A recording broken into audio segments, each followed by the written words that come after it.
I want you to just picture this for a second. And, okay, don't actually close your eyes if you're driving or, operating heavy machinery. Please don't. But just imagine you're sitting in a conference room. The air conditioning has that low, slightly too loud hum. The coffee in front of you is, at best, lukewarm. The coffee is always lukewarm. And you are 45 minutes deep into a 1-hour meeting. There's someone at the front of the room, and they're clicking through a PowerPoint deck that seems to have an infinite number of slides. Mm-hmm. And they're using all the words synergy, paradigm shift. Let's circle back on that. You look around the table, everyone is nodding, some people are even taking notes. Mm-hmm. But you have this sinking, hollow feeling deep in your gut that absolutely nothing is happening. It's the illusion of progress. It's performance art. Exactly. It's business theater. With 100% certainty that the moment this meeting ends, everyone's going to walk out, go back to their desks, or maybe head to the water cooler, or more likely now, jump on Slack. And that's where the real meeting happens. That's where people say, can you believe he said that? Or, we're not actually going to do that, are we? That's what Harkins would call the shadow organization. There's the company you see on the org chart, right? The neat little boxes and lines. And then there's the organization where the actual communication happens. And it usually happens in the form of, what, complaints and confusion. Almost exclusively, it's where brilliant strategies go to die. Right. And that's because we tend to treat talking and doing as two completely separate universes. You have your talking time, and then eventually, maybe, if you're lucky, you get to the doing part. The work. The real work, as people call it. But today, we are going to completely smash that idea. We're doing a deep dive into a book called Powerful Conversations by Philip J. Harkins. And the core premise here is going to sound, just radical to anyone who's ever sat through a bad Monday morning check-in. The premise is, conversation is the work. It is the work. It's not the prelude to the work. It's not a distraction from the work. It is the core function of a leader. And this isn't just theory, right? I think it's important to set the stage here. Who is Harkins? Is he just some academic thinking about this in a university somewhere? Not at all, and that's what gives this book its teeth. He's not theorizing about how humans should interact in a perfect world. He's a consultant who has spent decades in the trenches with executives at, the biggest, most complex organizations you can think of. Like who? Xerox, Kraft Foods, Prudential. We're talking about massive global beasts. And he has had a front row seat to watch brilliant, multi-million-dollar strategies just wither and die. Why? Because people didn't know how to talk to each other. Because the conversations were broken. So this deep dive, it's not really about soft skills or, just being a bit more polite in meetings. Absolutely not. That's the biggest misconception. Harkins views a powerful conversation as an instrument of change. You should think of it like a surgeon's scalpel. It is a precise tool. A scalpel, okay. If you use it correctly, with skill, you can compel change through genuine learning, and you can demand specific, committed action steps. But if you use it poorly, or if you're clumsy with it, or if you just don't use it at all, you get that water cooler culture, you get the shadow organizations. You get the swamp, and we'll get to the swamp later. Okay, so that's the promise of this deep dive. We're going to try and hand you a blueprint, a literal architectural map that, if you follow it, could guarantee that every interaction you have, whether it's with a difficult boss or a completely checked-out employee, or frankly, even your spouse, actually moves the needle. It creates forward momentum. We're going to break down the specific steps, the architecture. But before we get to the how, we have to define the who. Harkins talks about a specific type of person, the high-impact leader. Now, you have to be honest with me. Is this just another fancy consultant-speak term for the boss? It is absolutely not. And thank you for asking that, because this is probably the most crucial distinction to make right at the start. Being the boss just means you have the title. You have the nameplate on the door, maybe the corner office.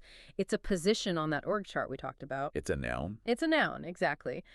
But being a high-impact leader, according to Harkins, is a verb. It's about what you do. And specifically, it means you are someone who uses conversation to actualize strategy. Actualize strategy. Unpack that for me. You bridge the gap. Look, a lot of leaders have great ideas. They're smart. They come up with brilliant strategies in a boardroom, but they fail consistently to get those ideas out of their heads or off the PowerPoint slide. And into the hands of the people who actually have to execute them. Precisely. The high-impact leader is that bridge. They are the human conduit between the idea and the action, and conversation is the material they use to build that bridge. And there's a specific mechanism they use, a core principle for building that bridge. Harkins calls it the synergy of say and do. Say and do. Now, I have to play the skeptic here for a minute. Say and do. It sounds a bit like a nursery rhyme, doesn't Yeah. it? It sounds incredibly, almost insultingly simplistic. Do what you say. Is that really the big breakthrough management insight here? It sounds simple. Because I think most people, if you ask them, would say, yeah, of course I do what I say. Most people think they do. They genuinely believe it. But if you want to actually audit a typical manager's week, if you followed them around with a clipboard and made 2 columns, said and did, that ratio would be pretty dismal for most. Okay, but just doing what you say you'll do, that's just basic integrity, isn't it? That's table stakes. It is. That's the foundation. But here's where Harkins adds the second layer, the one that trips everyone up and really defines the high-impact leader. It's not just do what you say. It's also that you must refrain from doing what you haven't said. Okay, wait, let's unpack that because that sounds really restrictive. Refrain from doing what you haven't said. Does that mean I can't improvise? If I'm a leader and I see a problem, a fire breaking out, I can't just put it out because I didn't announce it in a memo first. No, of course not. It's not about emergencies or taking initiative. It's about what Harkins calls shadow operations. Shadow operations, I like that. Think about it. Have you ever had a boss who agreed to a plan in a big public meeting, stood up and said, yes, for this quarter, we are all in, 100% focused on Project A. All the time. And everyone walks out, they start working on Project A. But then you find out a week or 2 later, through the grapevine, that he's secretly got 3 of his favorite engineers working on Project B. The pet project. The pet project. The thing he personally finds more interesting, or the thing he thinks will make him look good. That one action, that shadow operation, completely destroys his credibility. How so? Because if you are doing things you haven't said you're doing, you create a culture of paranoia. It's not just about Project B anymore. People start thinking, what else is he doing that I don't know about? What other secret plans are there? Am I working on the real project or the decoy project? It creates uncertainty. It drains all the trust out of the system. Completely. The high-impact leader creates absolute transparency through their actions. The rule is simple. If I say I'm doing X, you can bet the house that I'm doing X. And just as critically, if I don't say I'm doing Y, you can sleep soundly at night knowing I am not secretly doing Y behind your back. It eliminates all the guesswork. That makes perfect sense. It's really about predictability. If I can predict your behavior, I can trust you. If your actions are random and secret, I can't. That's the core of it.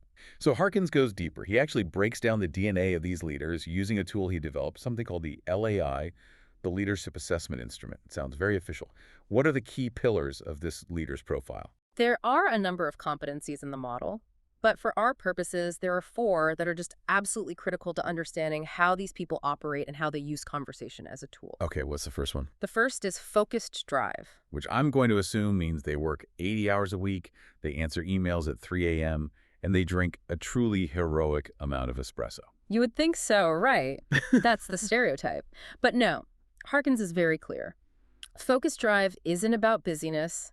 It's not about activity. It's about the ability to set ambitious, clear goals and then stay relentlessly on target despite the whirlwind of daily disruptions. The signal through the noise. Exactly. But he adds this nuance that I just love. It's not just about your own drive. It's about energy generation. Energy generation. Yeah. He says high-impact leaders are like organizational nuclear reactors.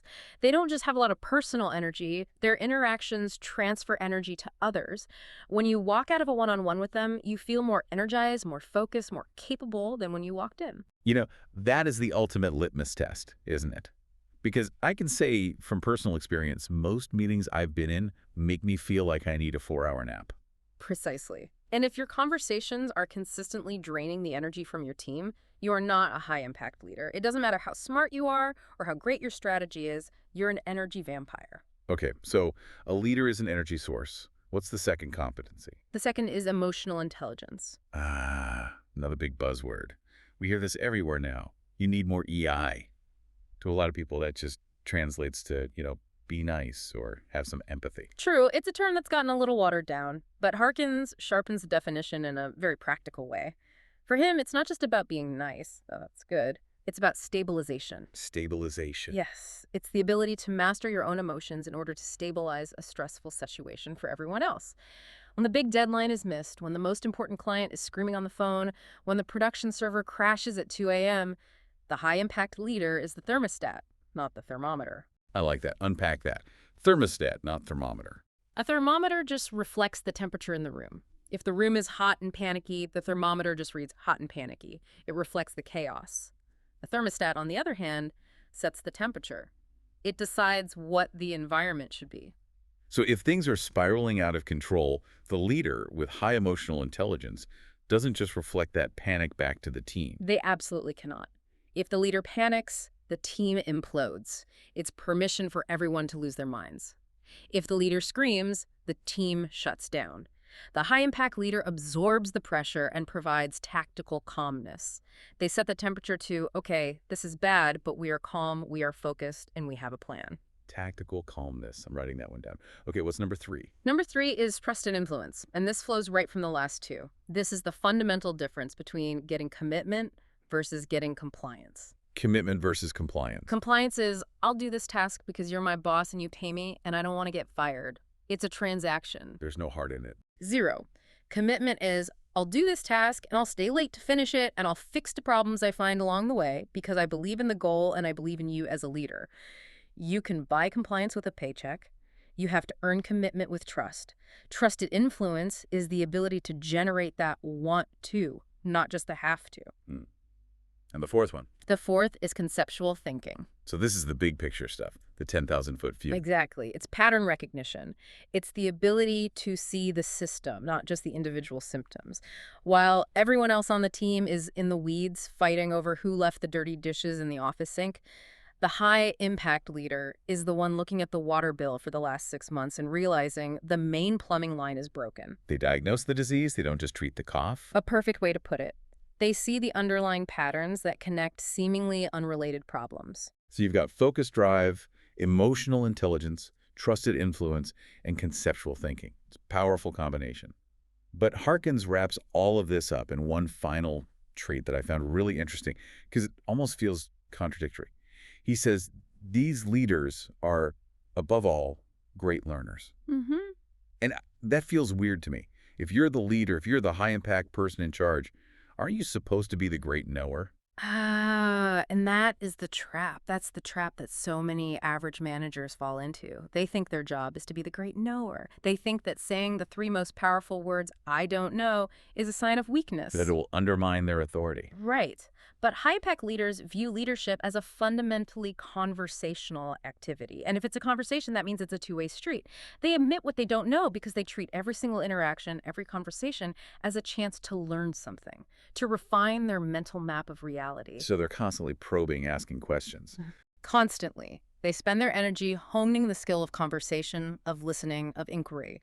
Whereas most of us just think talking is, just the noise that happens between the bouts of real work. For them, that noise is the real work. Okay, so we have the profile. We know who this person is. They're transparent. They're an energy source. They're emotionally stable. They're a systems thinker. And they are relentlessly curious. That's the blueprint for the person. Now, let's get to the main course, Yeah. the actual tool they use, the operating system for their leadership. Harkins calls it the Tower of Power. The Tower of Power. And I'm going to be completely honest with you. When I first read that phrase, my mind immediately went to a bad 80s fantasy novel. He-Man. He-Man, or maybe a professional wrestling move. It sounds a little, I don't know, a little cheesy. It does. It absolutely has a bit of a motivational speaker at a sales conference ring to it, doesn't it? But I'd urge you, and everyone listening, don't let the name fool you. This is a rigorous, almost mechanical framework. It's a 3-stage, 4-step model for navigating any important conversation, from a simple hello all the way to let's do this. 3 stages, 4 steps. And there is one golden rule to the Tower of Power, the prime directive, if you will, and that is no skipping steps. And that's where we all fail, isn't it? We get impatient, we see the top of the tower, and we try to just jump straight there. Every single time. We are wired for action. We want the result. We want the decision. But Harkins argues, very forcefully, that you absolutely cannot jump to the action step without first laying the foundation. If you try to build a penthouse on a patch of dirt without a basement or a foundation, The whole thing collapses. every time. And then you wonder why your great idea failed. It failed before you even started. Okay, so let's build this tower from the ground up. Let's pour the concrete. Stage 1. This is the foundation. Harkins calls this stage shared feelings and beliefs. And step 1, the very first block you lay, is simply, what's up? What's up? Now, hold on. I'm going to push back again here. If I walk into a quarterly business review with a bunch of hardened CFOs and operations guys, people who live in spreadsheets, and my opening line is, hey guys, what are your feelings right now? What's up? I'm going to get laughed out of the room. You might. It sounds like I'm trying to start a group therapy session. How does a high-impact leader actually do this? How do they ask what's up without sounding, well, soft? That is the core misconception, and it's why this step is skipped 99% of the time. Feelings in a corporate context isn't about asking your CFO about his childhood trauma or his deep existential dread. Good to know. It's about the business emotions that are already in the room, whether you acknowledge them or not. It's about anxiety, it's about frustration, it's about excitement, it's about intuition. So how do you phrase it? A high-impact leader translates what's up into business language. They ask questions like, what is your gut telling you about this new product launch? Or, I'm sensing some hesitation around these budget cuts. Am I reading that right? Or, before we dive into the numbers, what's the one thing that's keeping you up at night about this project? Ah, so you're not using the word feelings, but you're asking about them. You're naming the elephant in the room. You are naming the elephant. You are validating the emotional climate. Harkins' core argument here is that people are emotional creatures first and rational creatures second. We can't access the rational brain until the emotional brain feels acknowledged. So what happens if you skip it? If you just ignore the hesitation and dive right into the spreadsheets? That emotion doesn't just vanish because you ignored it. That hesitation, that fear, that anxiety, it goes underground, it festers, and it turns into what Harkins calls silent sabotage. Silent sabotage. People will sit in your meeting, they will nod at your beautiful spreadsheet, they will say, yes, yes, great plan, and then they will walk out and do nothing. Or they will passively resist it, they won't execute with any energy because they are paralyzed by the feeling you refuse to acknowledge at the start. So step 1 is really about ventilating the room, getting all that emotional data out on the table so it doesn't poison the rest of the conversation. Exactly. You have to clear the air before you can see clearly. Okay, so we've done that. We've talked about our gut feelings, our hesitations. The air is clear. Now do we move to action? Not yet. You're still building the foundation. The emotions are out. Now you need to ground the conversation in reality. So step 2 is what so? What so? This is the stage for facts, data, and insights. But, and this is a critical distinction that blows up most meetings, Harkins makes you separate two very different things. A fact versus an assumption. Oh, this is the killer. I see this happen constantly. We confuse the two all the time. We all do it. It's human nature. Let's define them. A fact is a piece of data that is verifiable and indisputable. Our company's sales are down 10% this quarter compared to last quarter. That is a fact. We can look it up in the system. It's a number. Right. It's objective reality. Objective reality. An assumption is our interpretation of that fact.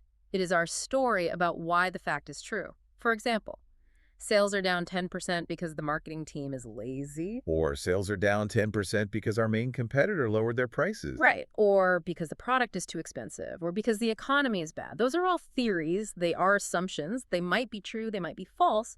But they are not facts. And what's the danger of mixing them up? The danger is when you treat your assumption as if it were a fact.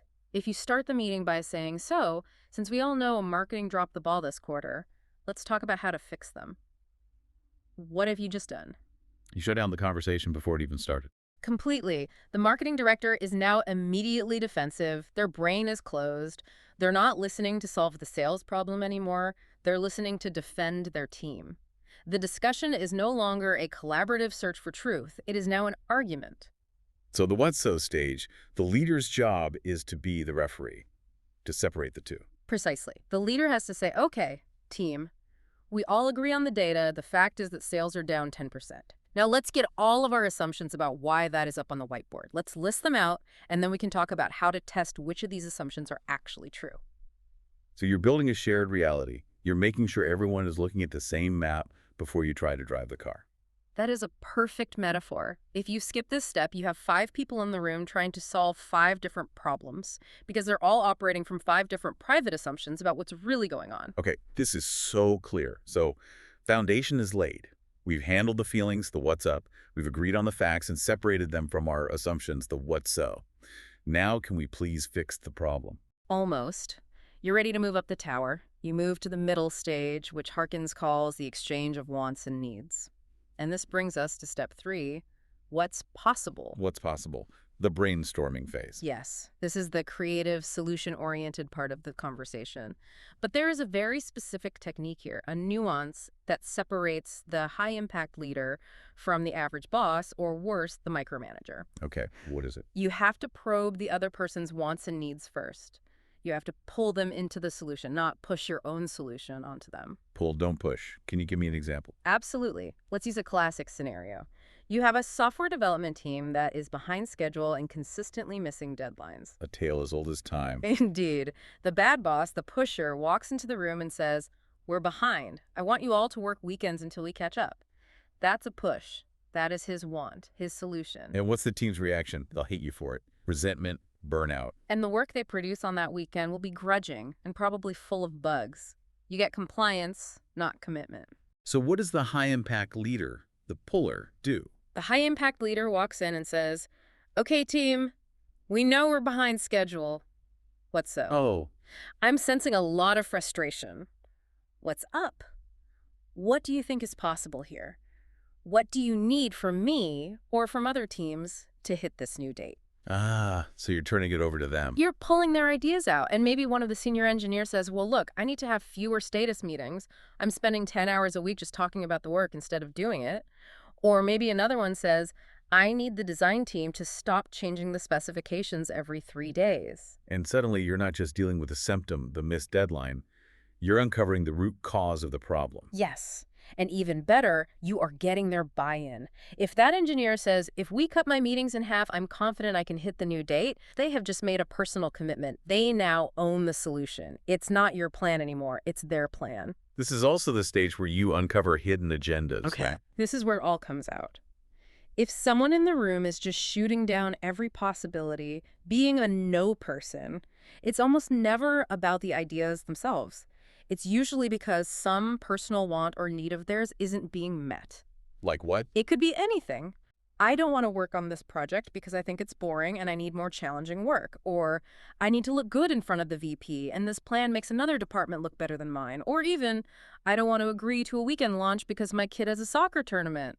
If you don't ask, if you don't pull, you will never know what's really driving the resistance. That makes so much sense. So only after we have ventilated the feelings, agreed on the facts, and really explored the possibilities by pulling out everyone's wants and needs, only then do we finally reach the pinnacle of the tower. Stage 3. The pinnacle. Which brings us to the final step. Step 4. Let's go. Action. Fine. This is where we commit to action. But because you've done all the foundational work in the first 3 steps, this isn't just the boss shouting orders, "You do this and you do that." It's a mutual covenant. It's a shared commitment. And to make sure that commitment is real, Harkins emphasizes a concept he calls the conditions of satisfaction. Yes, and this is so powerful. It sounds a bit technical, a bit formal. Conditions of satisfaction. Yeah. Is this just a fancy way of saying set a deadline? It's so much more than just a deadline. This is where most delegation and action plans fail. They fail because they are vague. A true condition of satisfaction, according to Harkins, must be explicit about 4 components: quality, quantity, cost, and time. Quality, quantity, cost, and time. Can you walk us through that with an example? Sure, let's say I'm your boss. I come to you and say, "Hey, I need that market analysis report by Tuesday." Okay, that sounds like a normal request. It is. But what have I actually given you? I've only given you one of the 4 components. Time by Tuesday. So Tuesday comes around, and you hand me a 1-page summary you scribbled on a napkin 5 minutes ago. Did you meet my request? Technically, yes. You got your report by Tuesday, but I'm guessing in your head you wanted a 50-page deep dive with charts and graphs and competitor analysis. Exactly. You, the boss, had a secret, unstated condition regarding the quantity, 50 pages, and the quality, deep analysis with charts. But you never articulated it, so now you're mad at me for being lazy, and I'm frustrated and confused because I thought I did what you asked. The whole thing breaks down. So what does the high-impact leader say instead? The high-impact leader is radically clear. They say, I need a 10-page report quantity that includes a full market analysis of our top 3 competitors with supporting charts for sales trends, quality. I need you to use only our internal data so we don't have to spend any money on external research costs. And I need it on my desk by Tuesday at 5 p.m. sharp. Time can you commit to delivering that? Wow. Okay, there is absolutely no wiggle room for misunderstanding there. None whatsoever. And if you say yes to that, you have made a clear, unambiguous commitment. You have no excuse. We have a shared, explicit understanding of what success looks like. And this prevents that thing Harkins talks about, what happens when you rush to this step. He calls it an undersupply of production. Right. If you skip the rest of the tower and just shout these clear orders, what happens? People might do it, but they burn out. Or they check out. They give you what's called malicious compliance. Malicious compliance. They do exactly what you said, to the letter, but no more. They don't use their brain. They don't care about the outcome or the spirit of the request. Why? Because they weren't involved in the feelings stage or the possibilities stage. They have no ownership. You get their hands, but not their hearts or their minds. And what's the flip side? What if you get stuck in the bottom of the tower? That's what he calls an oversupply of production capability. This is the organization that has endless meetings. Paralysis by analysis. Exactly. Everyone feels great. Wow, we really connected today. Great meeting, guys. Lots of good vibes, lots of brainstorming on whiteboards. But nothing ever gets to let's go. There's no action, no output. The tower has a huge, beautiful foundation, but no pinnacle. It's just a basement. That is such a clear and useful way to diagnose bad meetings and bad cultures. Either you're all feelings and no action, or you're all orders and no buy-in. You need the whole tower. The whole tower, in order, every time. So Harkins creates this kind of geography for conversations.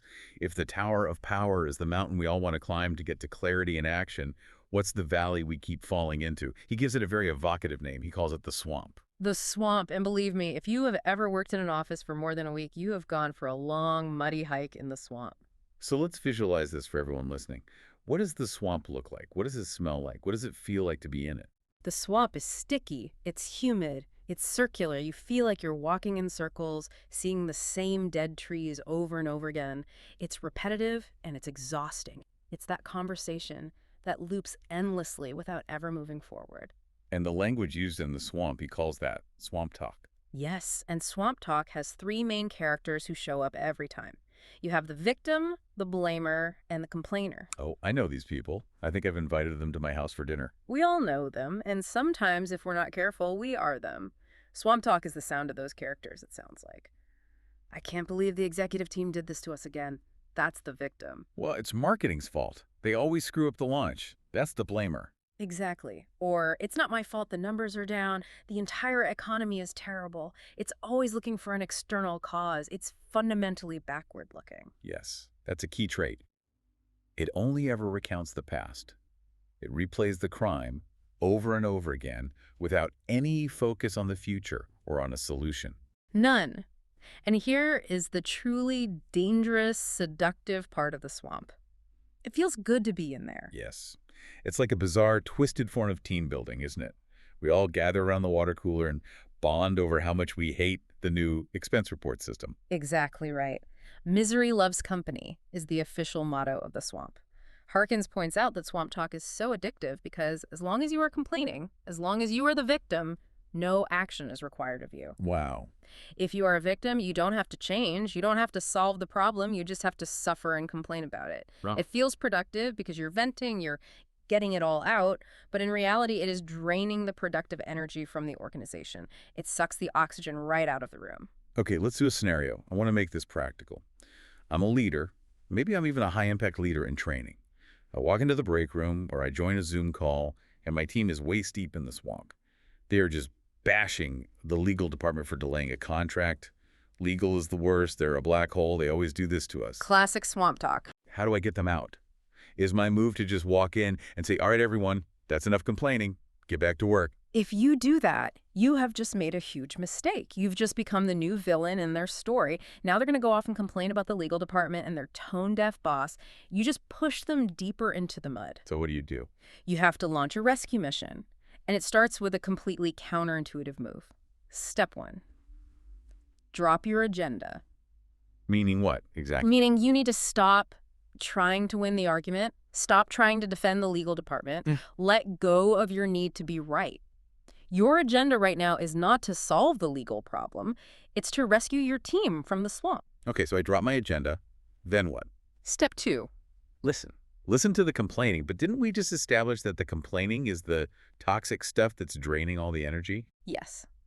But you have to let the poison out before you can administer the antidote. You have to demonstrate sincere, genuine interest in their swamp talk to drain the emotion out of it. You are essentially, and this is key, going right back to the bottom of the Tower of Power. Yeah. You are starting at step 1, what's up? So I'd say something like, You'd say, wow, it sounds like you guys are incredibly frustrated with the legal team right now. Tell me more about that. How is this delay impacting your week? you're not agreeing with them, but you're validating their emotion. Yeah. You're lancing the boil, so to speak. Perfectly said. You let them vent, you let all the pressure out, and you listen without judging, without defending. Once the energy starts to naturally dissipate, and it will once they feel truly heard, once they kind of run out of steam, Yeah. then you pivot. The pit. Step 3, refocus. You gently guide them from the foundation of the tower up to the next level. You move them from what's up to what's so. You say, okay, I hear all the frustration and it's completely valid feeling. We know the contract is stuck in legal review for 2 weeks now. Fact. What are our options? What is possible right now? You're turning the complaint into a problem-solving session. Yes. You're shifting their focus from the past, what legal did, to the future, what we can do. Is there anyone we can talk to in legal to understand the delay? Do we need to adjust our project timeline based on this new reality? What can we, this team, control? You lead them out of the swamp and back onto the solid ground of the tower. So the lesson is, leaders have to visit the swamp to help their people, but they can never, ever build a house there. That is a crucial distinction. They are rescuers, not residents. Okay, so that's getting out of the swamp. That's one thing. But sometimes you have to willingly walk into a conversational minefield. I want to talk about the conversations that everyone dreads.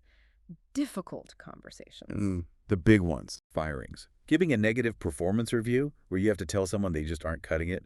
Negotiating a salary when you know you can't give them what they want. These are high stakes. This is where the rubber truly meets the road. Harkins is very blunt about this. If you cannot learn to have these conversations effectively, you cannot lead, period.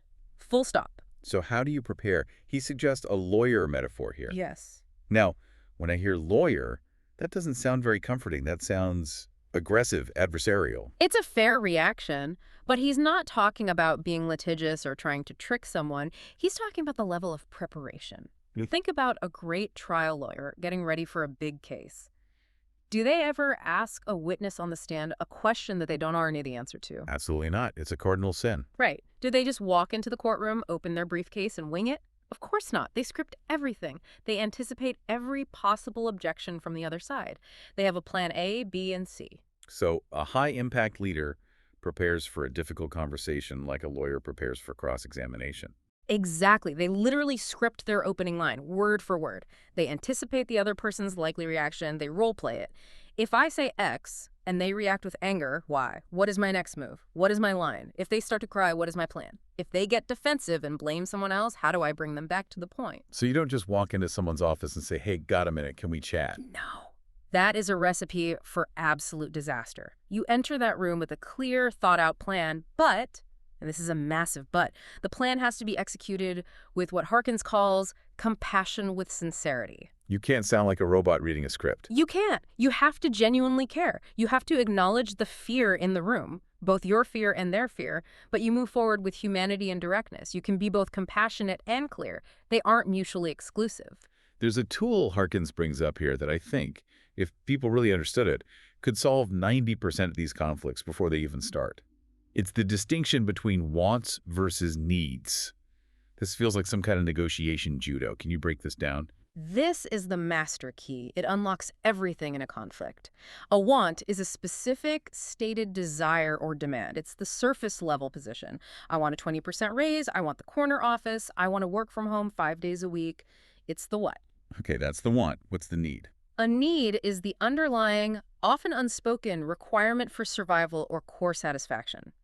It's the why behind the want. I need to feel financially secure. I need to feel respected and valued by the organization. I need more autonomy and control over my life. So the want is the strategy the person has come up with to get their need met. Exactly. And this is crucial because in a conflict, the wants are very often incompatible. Let's use that salary negotiation.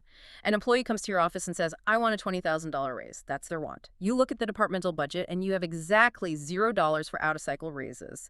Your want is to stick to the budget. So we're at a standstill. An unstoppable force meets an immovable object. Conflict. Right. And if you stay at that surface level of wants, the only possible answer is no. The conversation ends, and the employee is demoralized and probably starts looking for another job. But the high-impact leader doesn't stay there. The high-impact leader uses inquiry to dig for the need. They go down a level. They ask questions like, help me understand, what would that raise do for you and your family right now? Is this about keeping up with the cost of living? Is it about feeling you're paid fairly compared to the market? Is it about feeling valued here compared to your peers? You're trying to find the why. And maybe they say something like, well, I've been here for 3 years and I'm still a junior associate. I see new people getting hired with fancier titles. I feel like my contributions aren't being taken seriously. Boom, there it is. Now you have the real information. The need isn't just about money. The need is about status, recognition, and career progression. So now, even if you don't have the money, you have other currencies you can use. Precisely. You might not be able to satisfy their want, but maybe you can satisfy their need. Can you change their title from junior to senior associate? Can you give them the lead role on a new high-profile project? Can you send them to a prestigious industry conference to represent the company? You find another way to meet the underlying need for respect and growth. Yes.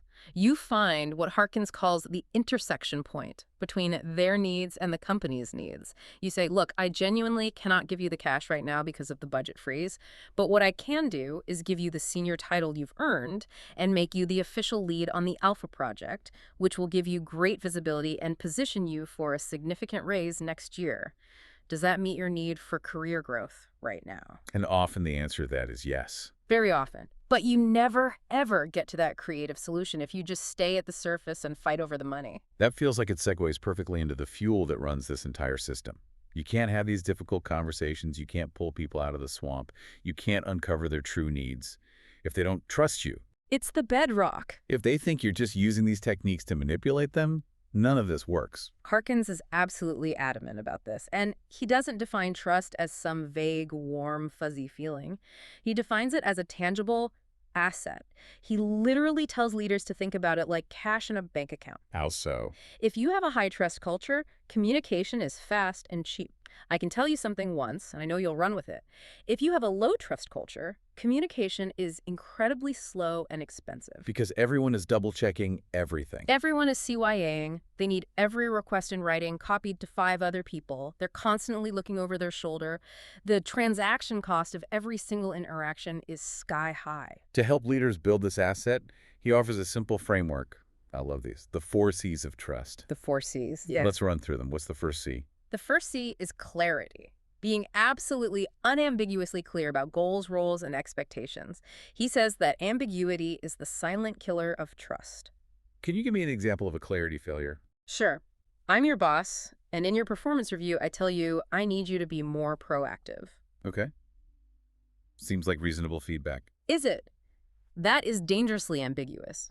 You might hear proactive and think it means sending me more frequent email updates. I might think proactive means you should be fixing major problems without even telling me about them. A week later, I'm yelling at you for going rogue, and you're thinking, but I thought I was being proactive. You feel betrayed. Why? Because you weren't clear. You didn't define the rules of the game. And if I don't define the rules, you can't trust the game, so you stop taking risks. That's powerful. Ambiguity kills trust. Okay, second C. The second C is caring. This goes right back to the what's up step in the tower. Do you actually demonstrate genuine concern for the person or just for the worker, the production unit? The classic test. It is. If I find out your kid is sick is my first question. Oh my gosh, is everything okay? Or is it, so will you have that report done by tomorrow? If it's the latter, any trust we had just evaporates on the spot. Right. Third C. Third C is consistency. This is the boring one, but it might be the most important. It's about predictability of behavior. Are you the same person from one day to the next? Dr. Jekyll and Mr. Hyde. The worst kind of boss. If you were Dr. Jekyll in the morning, happy, supportive, encouraging, and then Mr. Hyde in the afternoon, screaming, micromanaging, critical, I cannot trust you. I spend all my mental energy trying to guess which version of you I'm going to get. I'm constantly walking on eggshells. I need to know that your behavior today is a reliable predictor of your behavior tomorrow. And the fourth and final C. Commitment, which is related to consistency, but it's more specific. I mean, sticking to your word. It's the Sato ratio we talked about at the very beginning. If you say you'll do it, you do it. If you promise something, you deliver it. And Harkins emphasizes just how fragile this is. Incredibly fragile. You can spend years, literally years, building up your trust account through clarity, caring, and consistency. And you can shatter it, empty the entire account in 5 seconds by breaking a single important commitment. You promised the team, I've got your backs. There will be no layoffs this year. And then 2 months later, there are layoffs. It's gone instantly, and you almost never get it back. Harkins actually talks about different levels of trust that you build up. It starts with just professional trust. You're competent. I can rely on you to do your job. Then you move up to personal trust. Right. I know you as a human being. I know your kids' names. I know what you care about outside of work. But the ultimate goal, where the high-impact leader lives, is total trust. Total trust. That's the level of trust where your team would follow you anywhere. That's when you have so much capital in the trust bank that you can actually make mistakes. You can screw up. You can make a bad call. And the team's reaction will be, it's okay. We know his heart is in the right place. We'll figure it out together. That's the holy grail of leadership.